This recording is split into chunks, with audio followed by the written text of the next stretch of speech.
Morning, sir. Step to the side for me. Let's see the case. It's medical equipment. I'm cleared. I need to verify. Hand it over. Not without a warrant. Sir, cooperate and this stays quick. I'm on call. A heart waiting on ice, and I'm already late. That case stays closed. You're not boarding. Then you're the one keeping a man alive from getting his chance. Last time, release. It happened at 5:47 a.m. in Terminal B of the Atlanta International Airport. Dr. Marcus Ellison had just finished a 14-hour surgical shift carry, a small black case, the kind that holds the instruments that save lives. To Officer Brent Keller, it looked like something else, something dangerous. The body cam footage begins with a demand, "Sir, what's in the bag?" The next 3 minutes would unravel a man's dignity, his career, and the reputation of an entire department, all over a bag meant to heal, not harm. This isn't just about one cop and one surgeon. It's about what happens when fear wears a badge and humanity gets profiled as a threat. Stay with me, because what unfolded after that morning changed airport policing forever. The first sound was the hollow hum of conveyor belts. At 5:47 a.m., the airport wasn't awake yet, just stretching. Neon lights hummed above rows of empty kiosks, and the air smelled faintly of disinfectant and burnt coffee. Dr. Marcus Ellison stood near gate B12, his shoulders heavy under the weight of a 36-hour shift and a small black carry-on inside it. His hands second soul, scalpels, clamps, and micro-suture instruments, still sterile, wrapped in blue cloth, tools meant for saving hearts. He wasn't thinking about anything dramatic, just coffee, just sleep on the plane. Then the voice came, cutting through the white noise. "Sir, what's in the bag?" Marcus turned. The officer was young, early 30s, maybe, with the kind of jawline that looked carved for authority. His badge caught the light. Keller, B. The man's stance was too stiff for the hour, his hand already near the belt, thumb grazing the radio clip like an unconscious tick. Marcus blinked, confused at first. "Surgical instruments," he said simply. "I'm a doctor, heading to a conference in Boston." But Keller didn't move. He studied Marcus's face for a moment longer than protocol required, eyes flicking down to his skin, then back up again, mind opening it. Marcus sighed softly. "They've already been through the scanner." "Then this won't take long," Keller replied. The tone wasn't overtly aggressive, but it was off. The kind that made you aware of the balance between compliance and dignity. Marcus unzipped the bag. The stereo pouches caught the light, gleaming faintly like silver fish beneath blue gauze. "What's this supposed to be?" Keller asked. "Microvascular clamps. They're surgical tools for, looks like blades to me." Marcus felt something shift in the air, not in sound, but in attention. Nearby travelers slowed, sensing tension the way animals sense weather. Keller's partner, Officer Dunn, approached, chewing gum. "What we got?" Dunn asked. Keller didn't answer right away. "Possible restricted items," he said instead, loud enough for everyone within 10 feet to hear. Marcus exhaled, choosing calm over pride. "Sir, these are medical-grade devices. They're not restricted under TSA Code 1T500 and 40.111. I transport them frequently for training." That line, precise, factual, professional, should have ended the exchange. But Keller wasn't interested in policy. His jaw tightened. "I'll decide that," he said. The bag was pulled aside. Marcus watched as Keller's gloved hands prodded the sterile wraps, unsealing one, contaminating it instantly. The faint hiss of air escaping the plastic sounded like something sacred being broken. "You just compromised sterile packaging," Marcus said, quieter now. "Those instruments are worth more than my flight." Keller smirked. "You saying you can't afford another?" said doctor. The word doctor was said like a dare. A pause. The conveyor kept moving. Somewhere a loudspeaker announced a delayed flight to Denver. But in that corner of the terminal, the silence between two men filled the space with something denser: history, suspicion, pride. Marcus met his gaze. "I'm saying respect goes both ways." Dunn shifted uneasily. "Keller, maybe we just. Protocol says detain until verification." Keller cut in. "We're doing this right." He keyed his radio. "Control, we've got an individual claiming to be medical personnel. Need verification on credentials. Possible possession of sharp metallic tools." Marcus's patience cracked just slightly. "Claiming?" he repeated. "My hospital ID is right there. Emory Medical Center. Call the number." Keller didn't. Instead, he motioned toward a metal bench.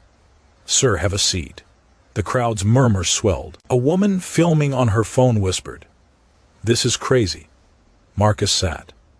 Not because he wanted to, because he understood the math. Every second of defiance was another layer of danger. Years in trauma wards had taught him restraint, how to keep his voice low even when his heart screamed otherwise. Still, when Keller snapped, "Hands where I can see them." Something inside Marcus coiled tight. He looked down at his palms. Hands that had rebuilt arteries, restarted hearts, now resting on his knees like he was the threat. "Officer," he said finally, steady, clinical. "You're escalating a situation that doesn't need escalation." Keller's reply was pure instinct, then cooperate. For a long second, Nader moved. A TSA supervisor approached, gray-haired, clearly tired, glancing between them with the weight of experience. "What's going on here?" she asked. Keller didn't hesitate. Possible code 49. Concealment of sharp objects.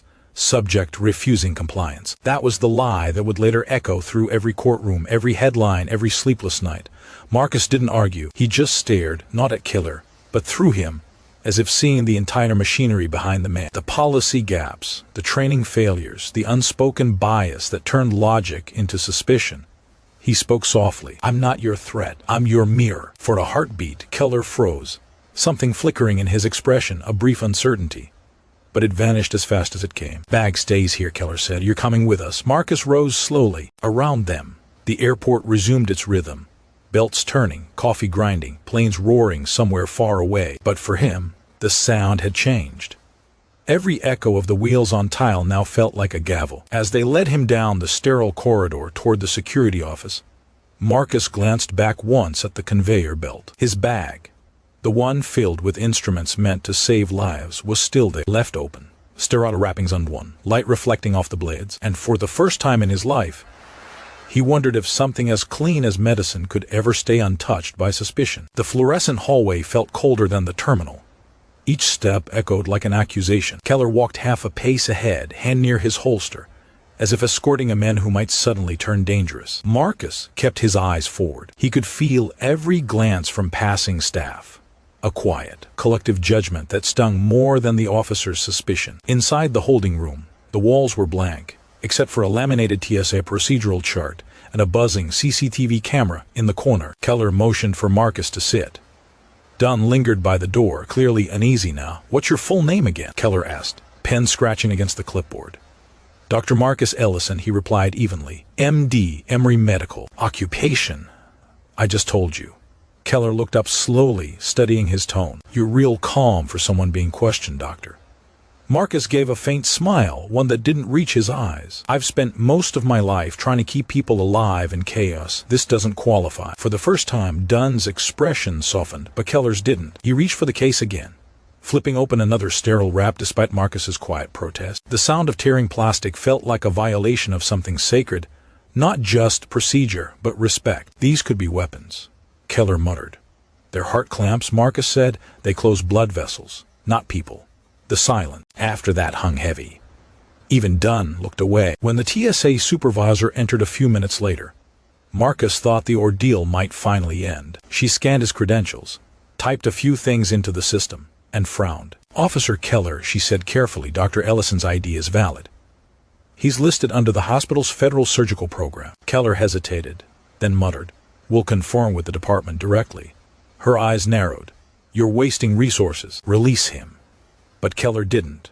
He doubled down, insisting on full verification. Somewhere in the back of his mind, Marcus realized this wasn't about suspicion anymore. It was about control. When they finally let him go, nearly 2 hours later, the sun had risen. The terminal was flooded with light, passengers rushing past as if nothing had happened. Marcus retrieved his torn bag in silence, his instruments now useless, contaminated beyond repair. He didn't speak to Keller again. He didn't have to. The body cam had already captured everything, and within a week, so would the rest of the world. The footage begins with static. The timestamp reads 5:51:22, and the frame shakes slightly as Keller adjusts his body cam. Marcus's voice is calm, deliberate, a surgeon's precision even under humiliation. But the camera isn't interested in truth. It captures suspicion, not reason. The Department of Homeland Security later confirmed the footage ran 18 minutes and 47 seconds. 18 minutes that would end a career, ignite a lawsuit, and force an entire airport police division into federal retraining. But in that moment, it was just two men, two uniforms, one of authority, the other of quiet dignity, colliding in a sterile room. Marcus sat at the steel table, hands folded. Keller paced. Dunn leaned against the wall, eyes darting between them like someone watching a storm he wanted no part of. Keller's voice broke the silence. "You know what's funny, Doc? Every guy says he's got credentials, half of them. Print fake ones online. Marcus looked up slowly. You think a fake ID gets me into Anor? Keller didn't answer. He clicked his pen, writing something on a form that Marcus couldn't see. The room smelled faintly of coffee and metal. You always carry surgical tools on planes? Keller asked. For conferences, live demonstrations. This trip is registered under Emory's continuing medical education program. You can call the number on the itinerary. I will, Keller said, but his tone made clear he wouldn't. Behind him, Dunn's voice cracked softly. Keller, come on, man. He's cleared. Supervisor said so. Keller turned, eyes sharp. We follow procedure, not opinions. Dunn nodded, stepping back. But the way his jaw clenched said he'd remember this moment for a long time. Marcus studied the young officer. The uniform, the restless movements, the need to prove something invisible. How long have you been on duty, officer? Keller frowned. What's that got to do with anything? Because fatigue can blur judgment. I know what it looks like. I've worked 30-hour shifts where you start seeing enemies instead of patients. That line should have softened something. It didn't. It landed like an insult. Keller took a slow step forward. You think you understand my job? I think you're trying to control what you can't explain. The air shifted. Even Dunn looked up. The tension was no longer about a bag. It was about power, who had it, who didn't, and who refused to pretend anymore. Keller's voice dropped lower, colder. People like you think rules don't apply when you've got letters after your name. Marcus blinked. People like me. Yeah. The ones who walk in here thinking they're above the law. The silence that followed wasn't empty. It was dense, charged with the history of every man who'd ever been told to stay quiet and compliant. Marcus spoke slowly, deliberately. Officer Keller, I've worked on men who wore badges, firefighters, police, military. I've seen the same arteries, the same bones. The heart doesn't change because of a uniform. Keller froze, pen still in his hand. Something flickered. Shame, maybe, or confusion. But he buried it fast. That's not how this works. No, Marcus said quietly, that's exactly the problem. At that precise second, the door opened again. The TSA supervisor re-entered, holding a printout from Emory's security department. Verification complete, she said curtly. Dr. Marcus Ellison. Cardiovascular surgery. Clearance level 3. Dunn exhaled, whispering, told you. But Keller didn't move. He stood motionless, staring at the paper like it betrayed him personally. For a moment nobody spoke. The body cam caught it all, the stillness before collapse. The moment a man realized the system he trusted had just turned him into its cautionary tale. Keller finally exhaled. A sharp breath that sounded more like defeat than relief. He took the paper from the supervisor, glancing at the seal of Emory University, the embossed signature at the bottom. It was irrefutable. His authority had just hit a wall made of fact. Guess we're done here, Marcus said quietly. He didn't move to stand, not yet. There was something deliberate in his stillness, the same discipline that kept a surgeon's hand steady even when the room trembled around him. Keller muttered something under his breath. The camera didn't catch it clearly, but the tone carried resentment, not apology. The supervisor looked at him sharply. You're logging this as an error, Keller. I'll be reporting the incident to command. Dunn opened the door. You're free to go, Doctor. Marcus rose slowly. His movements were precise, almost ceremonial. He placed his contaminated instruments back into the open bag, each motion like a quiet act of reclamation. Before he left, he looked at Keller not with anger, but with something deeper. Disappointment. Pity, maybe. Next time, Marcus said softly, ask yourself what you're protecting, the law or your fear. Keller didn't respond, but the way his jaw clenched said the words would stay with him. As Marcus walked out of the holding room, the camera lingered on Keller's face. The power that once radiated from his uniform had vanished, replaced by a hollow recognition that his badge, meant to protect, had become evidence against him. Outside, the terminal buzzed with life again. Announcements, chatter, the low rumble of rolling luggage. Marcus blended into the flow of travelers, but his steps were slower now, his expression unreadable. A janitor pushing a mop cart looked up and nodded respectfully. Marcus nodded back. Small gestures that restored, piece by piece, the dignity stripped from him earlier. At the gate, he sat in silence. He didn't open his laptop, didn't check his phone. The world outside the glass, runways stretching into the distance, looked both infinite and confining. His phone vibrated once. A message from a nurse at Emory saw the video. Are you okay? Marcus stared at it for a long moment before replying, not yet. He turned off the phone and looked out toward the runway lights fading in the dawn. Somewhere in that silence, he made a decision not to forgive, not yet, but to hold the system accountable for the uniform that had forgotten what it stood for. The video surfaced 2 days later. A traveler had uploaded the footage from her phone to social media. A shaky, grainy clip showing Dr. Marcus Ellison seated under harsh, fluorescent light, hands visible, voice calm, posture controlled, while a uniformed officer questioned him with thinly veiled hostility. The caption read, "Black doctor detained at Atlanta airport for carrying surgical tools." This is America. By noon, it had over 4.2 million views. Every few seconds, comments poured in: disbelief, outrage, denial. He told them he was a surgeon. Racial profiling, plain and simple. Why do we keep doing this? But for Marcus, there was no internet. Not that week. Not after what had happened. He shut everything off. No TV, no phone notifications, no news feeds. The only screen he allowed was the one in the operating room, glowing with the steady pulse of someone else's heartbeat. He buried himself in work. Surgery after surgery. The quiet rhythm of the scalpel replaced the noise of public fury. His colleagues at Emory moved around him cautiously, offering small kindnesses. A coffee left on his desk, a nod in the hallway, a silence heavy with shared shame. No one said, "I'm sorry." They didn't have to. One night, nearly 3 weeks after the incident, Marcus walked out of the hospital past midnight. The city was still wet from rain. Street lights reflected off the pavement like broken glass. He stood there for a long time, watching his own reflection ripple in a puddle. He wasn't angry. Not anymore. He was hollowed out, emptied of everything but one lingering thought. If it happened to me, how many others didn't get to walk away? That question followed him home, sat with him at breakfast, echoed through every sterile corridor he walked. When the hospital's PR department called, asking if he wanted to make a statement, he declined. "Not yet," he said. "Let the system speak first." But the system stayed quiet. Keller hadn't been suspended. The airport police department issued a generic statement citing ongoing internal review. Reporters wanted interviews. Marcus refused them all.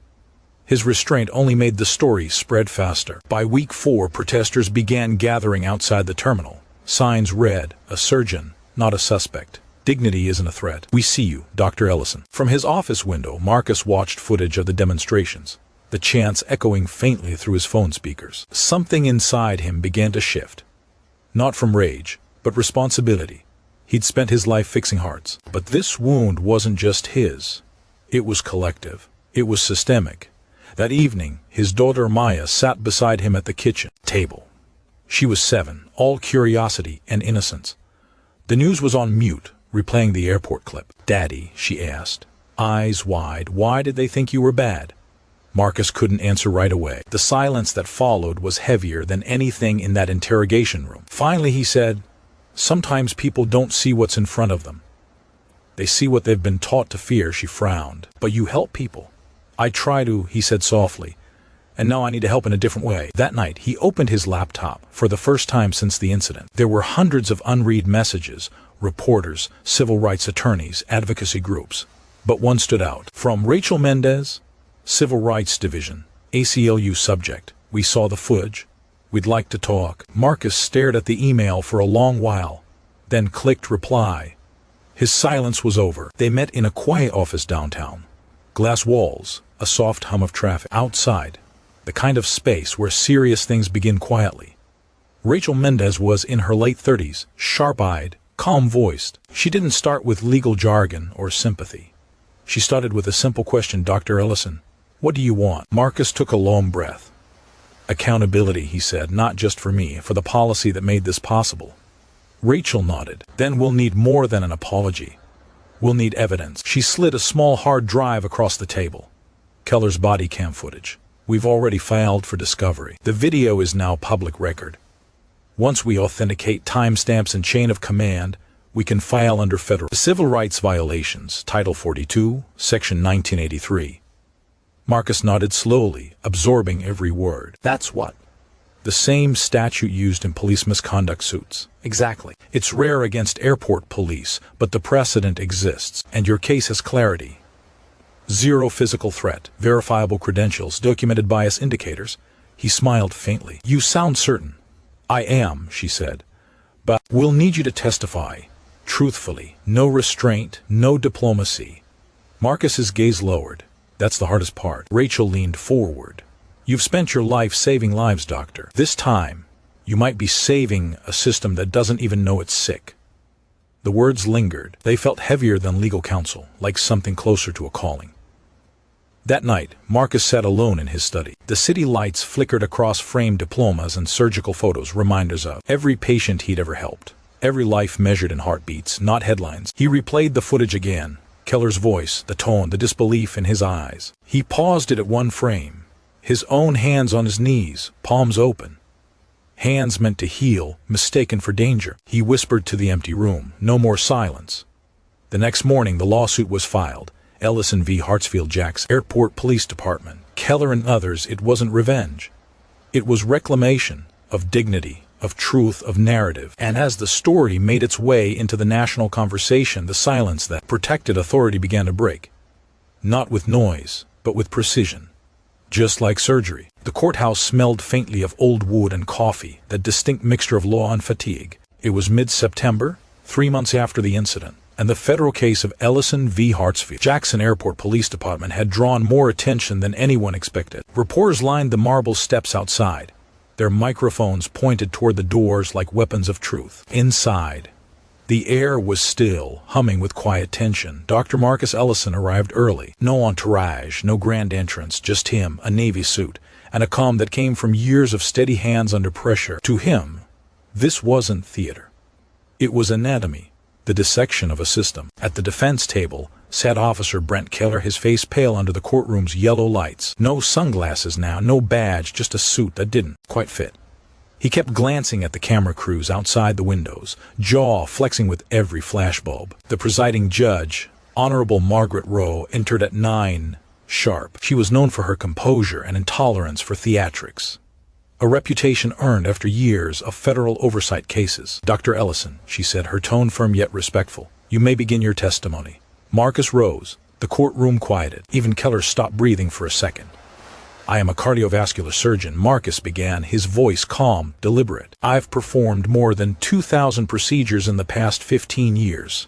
I save people's lives for a living. But on June 4th, 5:47 a.m., I was treated as if I didn't deserve to exist." He described the events clinically, times, words, actions, every detail precise. No anger, no embellishment, just the facts, laid bare like an open incision. The court stenographer's keys clicked rhythmically, as if marking the heartbeat of truth. Rachel Mendez, representing him, stood beside the projection screen showing body cam footage. "Play Exhibit A," she said. The footage began. Keller's voice, sharp, insistent, "Sir, what's in the bag?" Then Marcus's calm reply, "Surgical instruments." The room watched in silence. At minute 3, Keller's tone hardened. At minute 6, he ordered Marcus to sit. At minute 10, the supervisor entered, her command ignored. By minute 17, Marcus was still seated, silent, while Keller called for backup that never came. When the video ended, the judge leaned back, eyes unreadable. "Ms. Mendez," she said, "continue." Rachel's voice was clear. "Dr. Ellison, what effect did this incident have on you?" Marcus hesitated for a moment, not for effect but for weight. "It made me understand something I'd always tried to deny," he said softly. "That education, professionalism, even service, they don't insulate you from being misjudged. They just make the humiliation quieter." The line struck the courtroom like a tuning fork. Ian Keller's attorney looked down. Rachel nodded gently. "And what do you want from this case?" Marcus looked toward Keller, then the jury. "Accountability, not vengeance. I want the system to see what happens when authority forgets empathy." When Rachel finished, Keller's defense attorney rose. "Dr. Ellison, are you aware that airport police face constant threats from smugglers, from violent passengers, from—" Marcus interrupted softly. "I am aware. I've treated them. I've operated on their wounds." The courtroom fell silent again. The judge's gavel tapped once, not for order, but acknowledgement. In that instant, it was clear. This wasn't a trial about a bag. It was a trial about sight. What people see when they look at someone like Marcus, and what they refuse to. By the third day of trial, the story had consumed the nation. News anchors, debated bias training, procedural oversight, and accountability in law enforcement. Morning shows played the footage on repeat.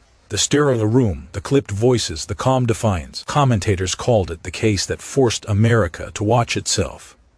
In court, the defense tried to pivot. Keller's attorney argued that his client had acted in accordance with perceived threat indicators. He cited TSA Code 49.1 2. The clause that allows officers to detain any passenger under suspicion of carrying potentially hazardous tools. Rachel Mendez stood and responded with surgical precision. Perceived threat indicators, she said, do not include skin color, exhaustion, or a man's confidence in his own identity. She then displayed internal emails obtained through discovery, Keller's training logs, incident reports, and a memo revealing that airport police had never undergone implicit bias or procedural de-escalation training, despite federal funding allocated for it. The courtroom murmured. The judge's eyes narrowed. This case, Rachel said, turning to the jury, isn't about one bad officer. It's about a good man who walked into a system that forgot its purpose, and a system that punished him for it. When Keller finally took the stand, his voice trembled. He spoke of long shifts, stress, and fear. I didn't mean for it to go that far, he said quietly. I just didn't think. Rachel's tone softened. And that's exactly the point, officer. You didn't think, but he had to. The jury deliberated for 7 hours. At 8:13 p.m., the verdict came down. Liability established. Damages awarded $12 million. Federal injunction, mandatory bias and accountability retraining for all airport law enforcement personnel nationwide. Keller closed his eyes. Marcus didn't. He just sat still, the same composure he'd carried in the terminal months ago. When reporters shouted questions as he exited the courthouse, Marcus gave only one statement. Justice isn't about punishment. It's about memory. Because if we don't remember what fear does, we'll keep mistaking it for safety. That line would replay across networks for days, but to Marcus, it wasn't poetry. It was diagnosis, and every broken system begins with one. Autumn came quietly to Atlanta. The leaves along Peachtree Street turned rust gold, and for the first time in months, the air felt lighter. But for Dr. Marcus Ellison, silence carried a different weight now, not absence, but consequence. The lawsuit had changed everything. The federal mandate for bias and accountability retraining rolled out nationwide within 6 weeks. Airports in Denver, Chicago, and Los Angeles adopted new screening protocols, requiring officers to verify credentials before detainment. Keller's name became shorthand in legal briefings, a Keller clause, lawyers called it, meaning the line between vigilance and prejudice. And Keller himself? He resigned quietly. No press conference, no statement. One morning, he handed in his badge, signed a non-disclosure agreement, and walked out of the precinct alone. A local reporter caught a glimpse of him leaving the parking lot, a single box of belongings in his arms, eyes hidden behind sunglasses. When asked later why he didn't fight to keep his job, Keller told a journalist, off record, because for once, I had to see myself the way he did. Marcus, meanwhile, returned to work. His first surgery after the trial was a bypass procedure, a middle-aged man with a failing heart, unconscious on the table. The rhythmic beeping filled the room like prayer. For the first time since the incident, Marcus felt his hand steady again, his breathing align with the pulse on the monitor. He wasn't thinking about the courtroom or the cameras. He was thinking about how fragile the human body is, how a single obstruction can change everything. When the surgery ended successfully, he stood in the sterile quiet, staring at the gloved hands that had once been treated like weapons. That night, he walked through the empty halls of Emory, past bulletin boards now filled with clippings of the case, Dr. Wynn's historic ruling against airport police. Bias training, now federal standard, healing the system. But Marcus didn't linger on the headlines. He stopped instead at a patient's door. A young man recovering from a cardiac arrest. The patient stirred, whispering, "You're him, aren't you? The doctor from the video?" Marcus smiled faintly. "I'm the doctor from your chart," he said. The man laughed weakly. "You fix me." Marcus adjusted the four-line, his tone soft. "That's the idea." For a moment, the room was silent again, the kind of silence that heals, not hides. Outside the hospital, reporters still camped for sound bites. Politicians debated reform, and social media buzzed with hashtags about justice and race. But Marcus stayed distant. He'd come to understand something the rest of the world hadn't yet. That accountability isn't an ending. It's a beginning. A slow, fragile recovery process, like the human heart learning to beat again after trauma. He knew healing required repetition, not in scalp strokes, but in systems, in laws, in hearts. When asked later why he didn't seek further damages, Marcus's answer was simple. Because what I wanted was correction, not compensation.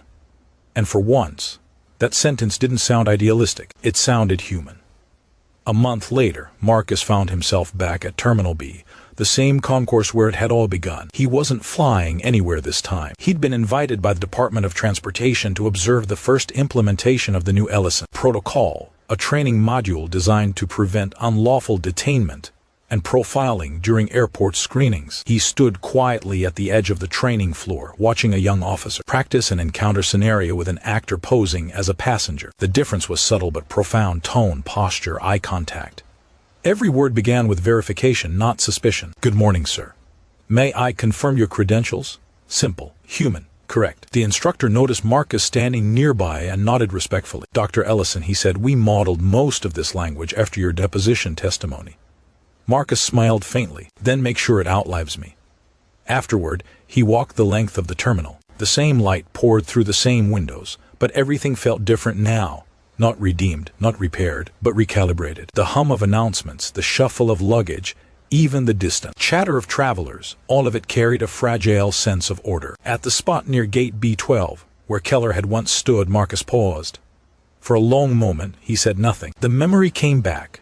The voice, the command, the humiliation, but so did the clarity. He reached into his coat pocket and pulled out a single surgical clamp, one of the few instruments that survived that morning's contamination. He'd cleaned it himself, not to reuse it, but to keep as a reminder. He placed it gently on a nearby bench, a symbol of what had been broken and what had been rebuilt. A TSA officer passing by recognized him.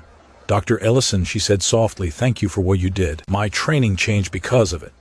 Marcus nodded once, his voice low. "Then it was worth it." As he walked away, the terminal announcements echoed faintly behind him. Flight numbers, destinations, voices blending into one steady hum. The same sound as a heartbeat. And somewhere in that rhythm, in the quiet between arrival and departure, justice didn't sound like victory anymore. It sounded like healing.